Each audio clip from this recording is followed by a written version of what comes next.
Bugün müzakirə edəcəyimiz mövzu hər bir valideyni uşaq doğulduğu andan maraqlandıran bir mövzudur. Yəni diqqətləri bizdə olsun, sona qədər izləsələr bir çox belə deyək, uşağın aylığından yaşına doğru irəlilədikcə olan fiziki və əqli inkişafı haqqında məlumat vermiş olacağıq. Buyurun doktor. Demək ki, əqli gerilikdir bugünkü mövzumuz ki, əqli gerilik deyirik, əqli inkişaf ləngiməsi deyirik, ağıl zəifliyi deyirik və yaxud da zehinsel yetərsizlik deyirik və bu ümumiyyətlə nə deməkdir? İlk növbədə qeyd edeyim ki, necə olur yaranır? Bu prenatal, perinatal və postnatal dövrdən yaranır. Yəni prenatal dedikdə hamiləlik vaxtı ana bətnində, ananın keçirdiyi infeksion xəstəliklərdən, ananın aldığı travmalardan, bu həm fiziki travmalar xüsusən nəzərə yetirilir, həm psixoloji travmalar fonunda da ola bilər. Həmçinin ananın hamiləlik etapında alkoqol və narkotik maddələri aşırı dərəcədə ümumiyyətlə istifadə etməsi fonunda ola bilir. Ananın hamiləlik etapında infeksion xəstəliyə yoluxması və uşağın gələcəkdə əqli geriliklə, ağıl zəifliyi ilə doğulmasına təkan verə bilir. Niyə görə ananı vurğuluruq? Çünki ana bətnindən formalaşır, yəni bu. Daha sonra belə deyək ki, perinatal dövrdə, yəni hamiləlik doğum zamanı, doğuma qədər həmin müddətdə və doğumdan sonraki etap, yəni doğumu əhatə edən dövrdə doğuş vaxtı uşağın travma alması, hipoksiya, yəni oksigensiz vəziyyətdə qalması və yaxud da ki, doğum zamanı, doğuş olan müddətdə bu, istər normal doğuş, istərsə də keysəriyyə əməliyyatı ilə olan doğuşdan bəhs edirik ki, uşağın anadan uşağa infeksion xəstəliyin keçməsi, bir sıra infeksion xəstəlikləri zamanı əqli geriliklər ola bilər, HIV xəstəliyi zamanı ola bilər, həmçinin belə deyək ki, sonraki etaplarda qeyd eləyəcəm, postnatal dövrdə necə ola bilər? Postnatal nə deməkdir? Yəni, doğumdan sonra uşaq doğuldu, sağlam doğuldu, heç bir problemi yoxdur. Yeni doğulmuşdan söhbət gedir. Bəli, yeni doğulub, irəliyib, məsəl üçün, müxtəlif yaş qrupu var. Belə deyək ki, bu məcbur deyil ki, sırf doğumdan olur. Müəyyən irəliyən etapda uşaq yeriyən vaxtı yıxıldı, başı harasa dəydi, travma aldı, fiziki travma aldı.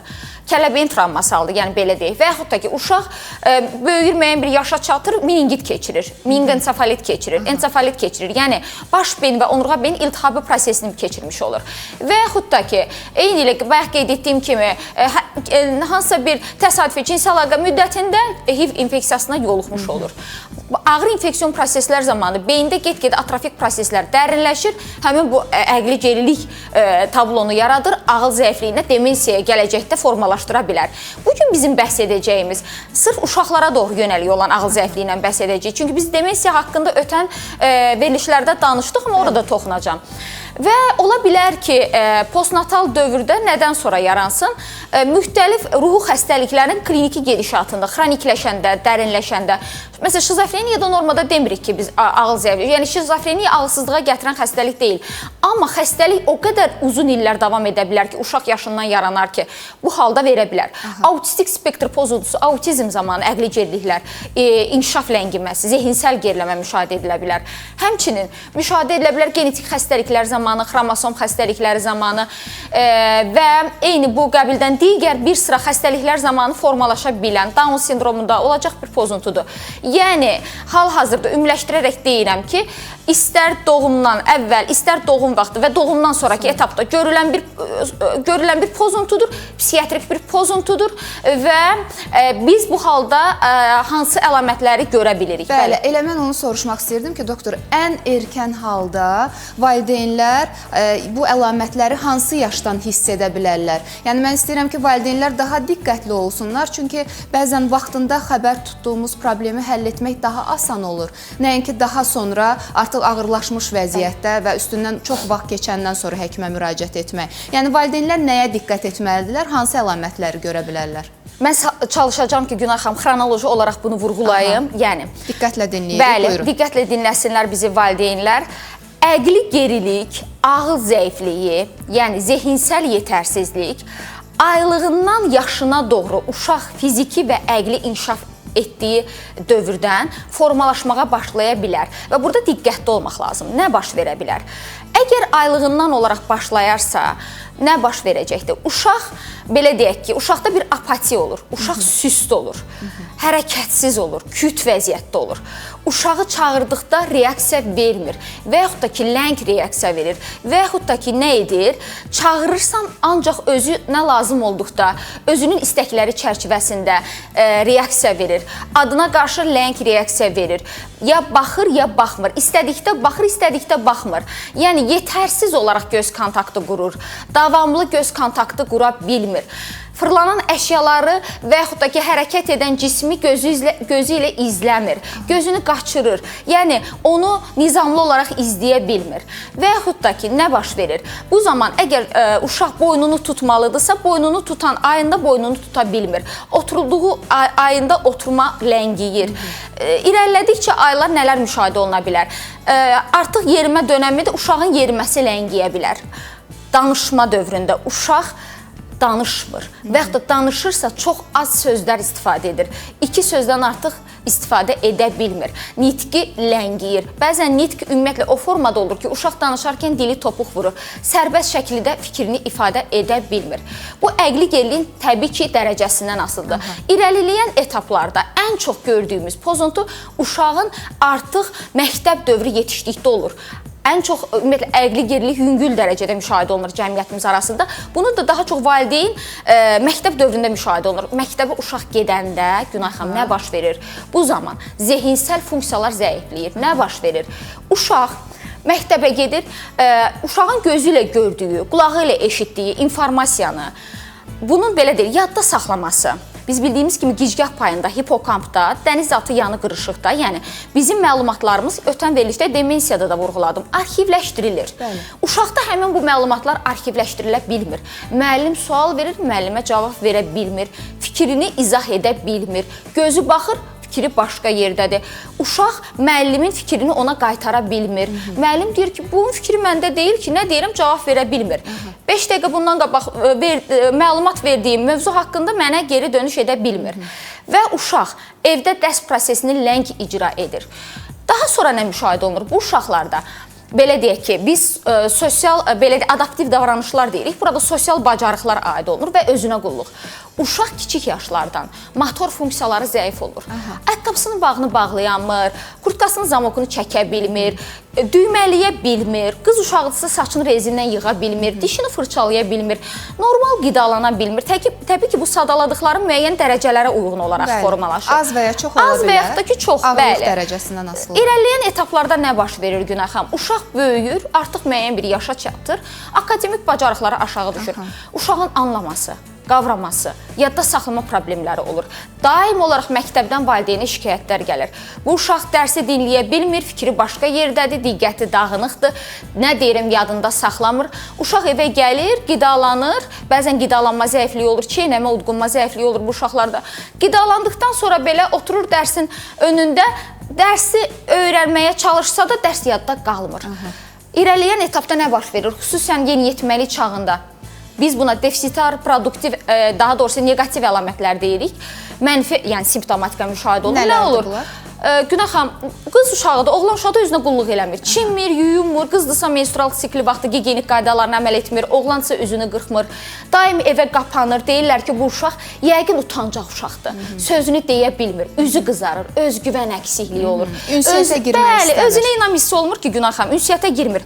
Sosial bunlarda, belə deyək ki, ünsiyyət problemləri yaranır. Yəni, hamıdan kənar qaçır. Bəli, qapanır özünə. İnanın ki, bizə bununla bağlı o qədər mesajlar yazır. 13, 14, 15 yaşında qızlarımız və oğlanlarımız bu halları yaşayırlar. Bəzən valideynlər diqqətli olurlar, bir çözüm yolu axtarırlar. Ən azı bizə sual verirlərsə, bilirlər ki, biz onlara cavab verəcəyik, həkimə yönləndirəcəyik. Amma bəzən elə valideynlər olur ki, ya öz fikirləri ilə, ya nənə babanın, qohumun fikri ilə deyirlər ki, yeniyetmə dövrüdür, keçəcək, narahat olma. Amma keçmir axı, daha ağır fəsadlara kimi gətirib çıxara bilər. Mən səhər-səhər bu haqda danışmaq istəmirəm, amma əziz valideynlər diqqətli olaq bu barədə. Çox doğru vurğuladınız ki, bizim ən çox problemimiz odur. Müalicə gecikmiş mərhələlərdə müraciət edirlər. Sonra nə olur Günay xanım?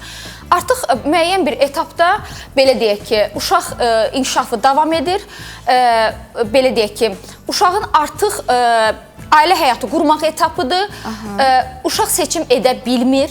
və yaxud da onu dərk edə bilmir. Valideyn hardasa duyur. Çünki bu pozuntu, əqli gerilik, əqli inkişaf ləngiməsi 18 yaşına qədər əgər doğumsaldırsa özünü göstərməlidir. Söhbət 25 yaşından getmir ki, travma aldı, ondan sonra başladı deyə. 18 yaşına kimi normalda özünü ifadə etməlidir. Ağır hallarda nə baş verir? Ağır hallarda ümumiyyətlə yüngül dərəcəli əqli geriliyi olan uşaqlar eyni sinifdə təhsil ala bilərlər. Amma bunlarda dərk etmə zəif olur. Diqqətləri dağınıq olur, qavraması ləng olur, bəli, yadında saxlaya bilmir informasiyanı. Ağırlaşdıqca, məsəl üçün, orta ağır dərəcədə, bayaq qeyd etdiyim motor funksiyalar zəifləyir. Belə deyək ki, incə motor funksiyaları icra edə bilmir, uşağın yuxusu pozulur, dərin yuxu fazası deyirik biz, REM fazasında. Uşaqda ümumiyyətlə, adətən 5 yaşına qədər sidik qaçırma normal hesab olunur, fiziolojidir, yəni normaldır.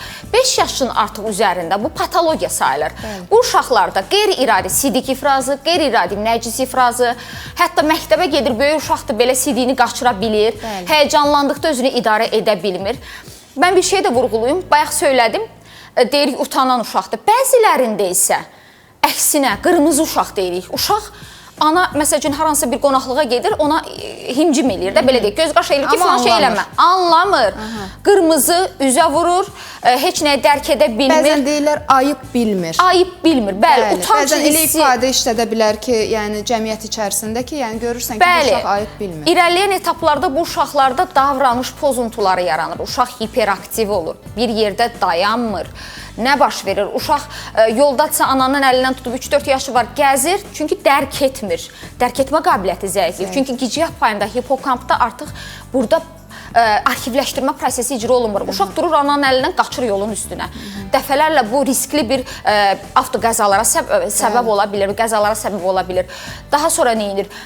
Bağçaya gedirsə, az yaşlıdırsa, gedir uşaqların saçını yolur, üzünə tüpürür, qeyri-etik ifadələr işlədir.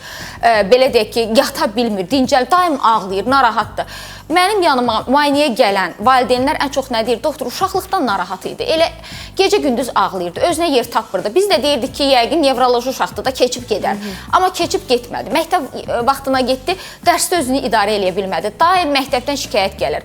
Uşağın diqqəti dağınıqdır, özünü idarə eləyə bilmir, daim olaraq fikri başqa yerdədir, dərsi öyrənib cavab verə bilmir. Ən çox bunlarda yaranan bu problem bizə müraciət olunur, doktor, yaddaşı yoxdur, diqqəti dağınıqdır, daim şikayətlər gəlir. İrəliyən etaplarda nələr müşahidə oluna bilər? Ailə həyatı təbii ki, yüngül dərəcəli əqli geriliyi olduqda ailə həyatı qura bilir. Bəzən müayinəyə gətirirlər, Günay xanım. Çox təəssüf içərisində qeyd edirəm, çünki bunu ifadə edə bilmirəm. Bəzən müayinəyə gəlir, qaynanası gəlir, qaynatası gəlir, müayinə etapında həyat yoldaşı olur qızın və eyni zamanda qızın anası da gəlir. Bu etapda təbii ki, bizdə konfidensiallıq qorunur. Heç bir diaqnoz müayinə etapında qız belə əqli geriliklə ərə getsə belə ailə yanında söylənilmir. Bu halda tək halda qızla söhbət olunur. Bəzən valideyn qızın anasını otaqda saxlayıram, bir-iki sual verirəm. Yəni, nə vaxtdan başladı, niyə belə başladı, bilərək niyə ərə verdiniz, progressivləşir. Çünki əqli gerilik ərə getdi, ərə getsin, düzələcək. Ailə həyatı qursun, düzələcək. Uşaq doğsun, düzələcək. Cəmiyyətimiz arasında yanlış ifadələr işlədilir. Ərə gedəndən sonra nə olur Günay xanım?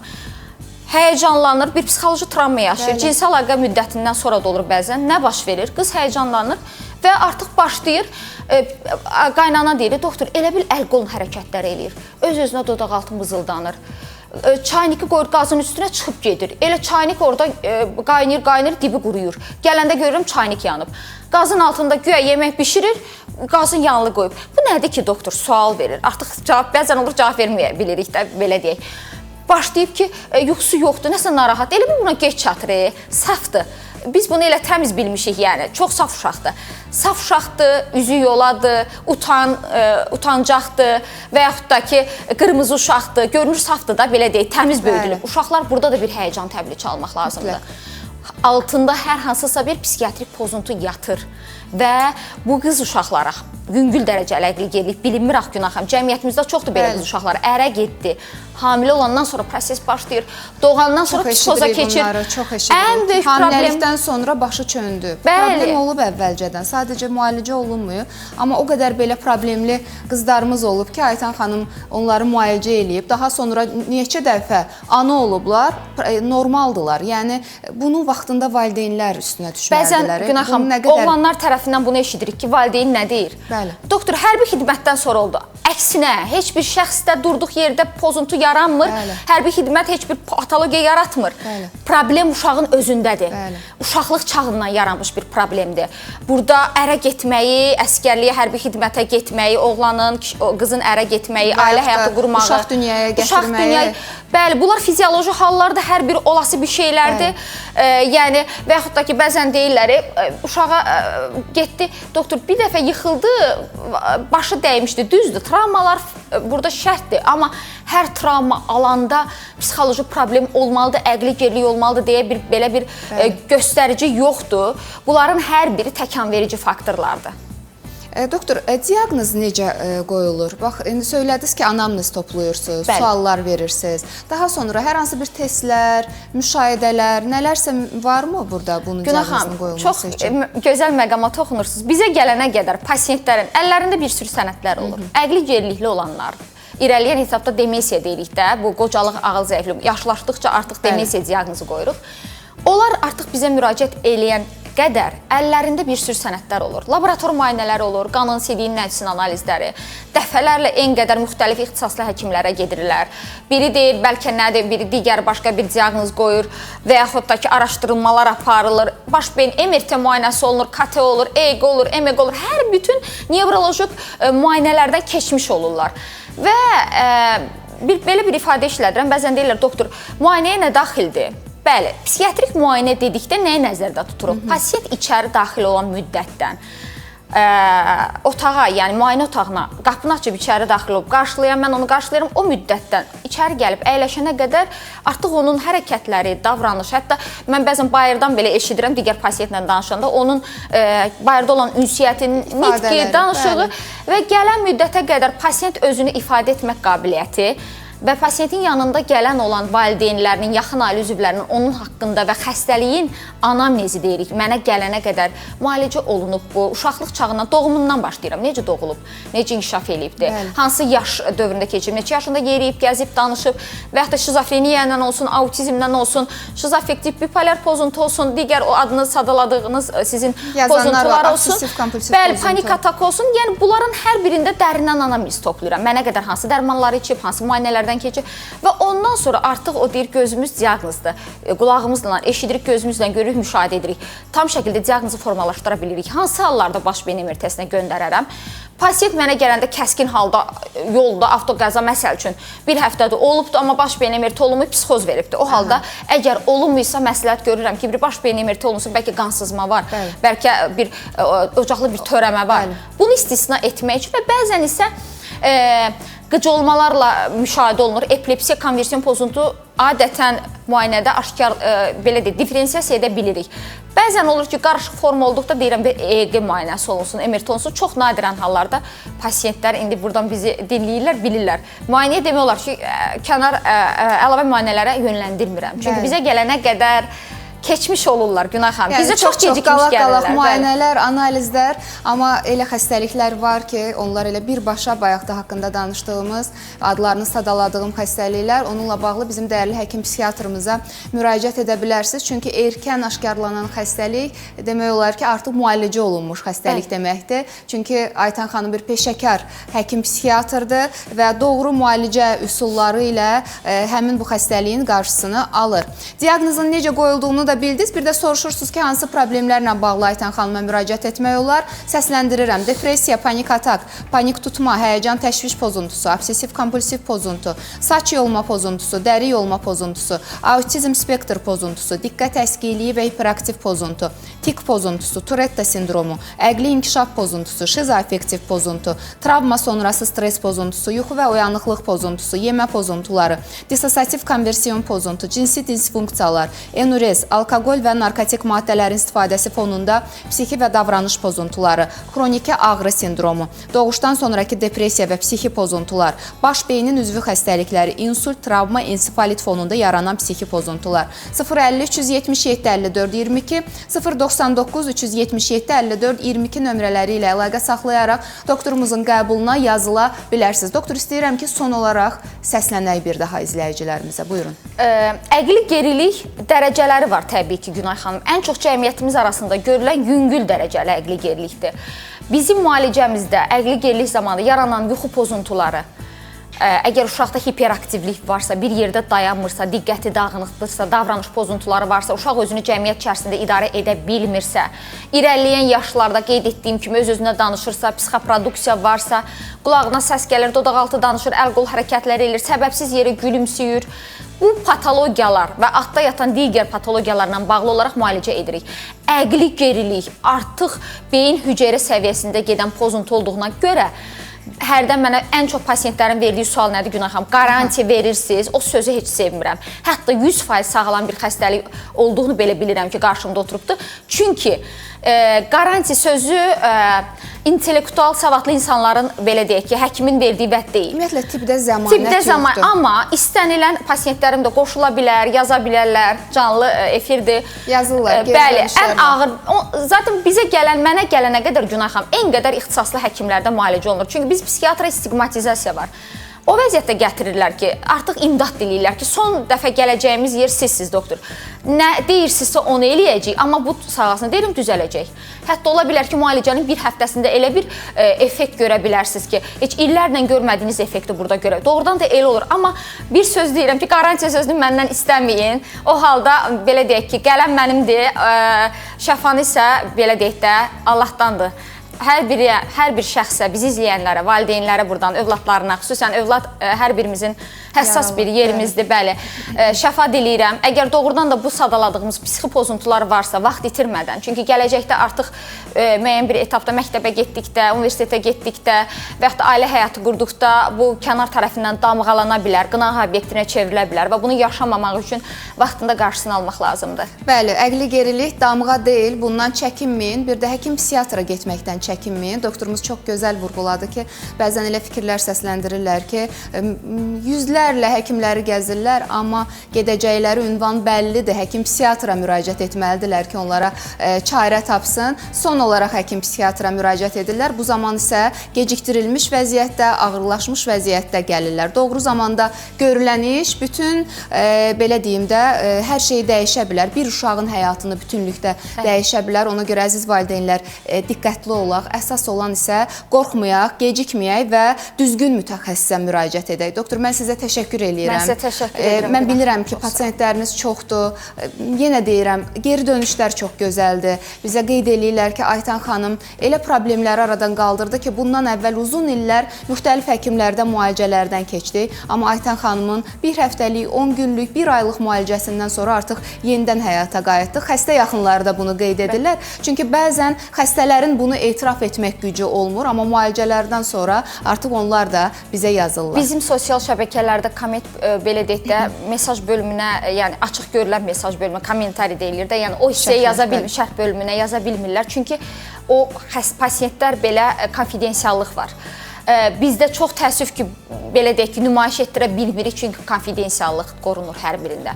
Və ona görə də ki, belə deyək ki, hər birinə, hər bir şəxsə, çünki psixi sağlamlıq, fiziki sağlamlıq qədər, hətta ondan üstün bir sağlamlıqdır. Onun arzusunu edirəm ki, qorusunlar və vaxtında həkimə müraciət etsinlər. Minnətdaram Aytan xanım. Bir daha qeyd edeyim, həkim psixiatr Aytan Namazova bizlə bərabər idi. 050 377 54 22 və elə eyni nömrənin 099 377 54 22 aktivdir. Doktorumuzun qəbuluna yazıla bilərsiniz. Qısa aradan sonra istəyirəm ki, bizimlə bərabər qalasınız. Çünki elə bir mütəxəssisimiz gələcək və elə bir mövzuda danışacağıq ki, bu hər yaş qrupundan olan insana aiddir.